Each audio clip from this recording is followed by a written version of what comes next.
just because the sound he made while eating was too loud.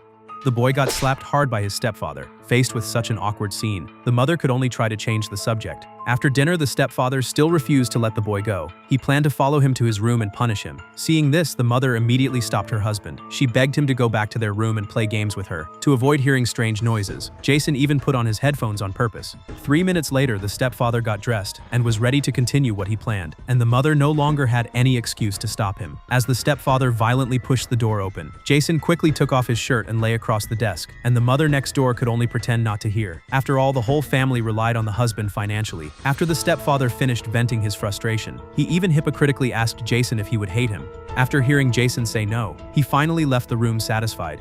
Ever since the mother married the stepfather, this kind of thing happened almost every day, and Jason, who had been abused for years, became mentally distorted. He started taking his emotions out on other classmates. As a result, Jason was expelled as punishment. To keep her husband from knowing Jason was expelled, the mother used a special method and sent Jason to a boarding school. She thought that after leaving his stepfather, Jason would gradually become cheerful, but on his first day he was shocked. Just because someone accidentally knocked over a water cup, the student council president picked up a spoon and ordered the student to accept punishment. Seeing the indifferent classmates around, and the teachers eating as if nothing happened, Jason vaguely felt a sense of unease. After finding the dorm assigned by the school, Jason also met his roommate. He was not only very gentle, he even offered to sew Jason's school badge on. While the two were chatting happily, a group of student council members suddenly rushed into the dorm. They rummaged through their luggage at will, then pretended to find a cigarette under Jason's bed. Even though Jason explained it wasn't his, they still insisted on punishing him. Even though Jason was on the verge of exploding, he knew how hard his mother worked to transfer him, so he chose to endure it. The next day at noon during PE class,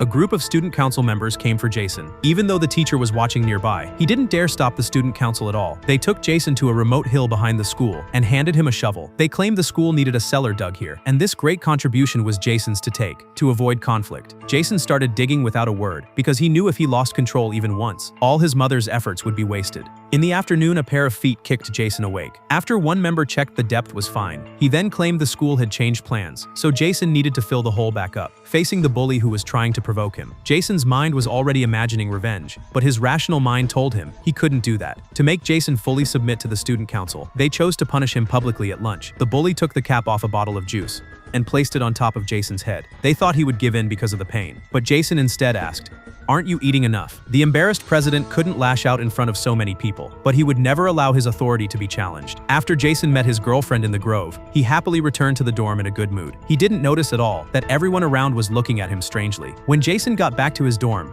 he found a pair of gloves on his bed. It meant he was about to duel the owner of the gloves, and the loser would have to crawl under the other's crotch like a dog.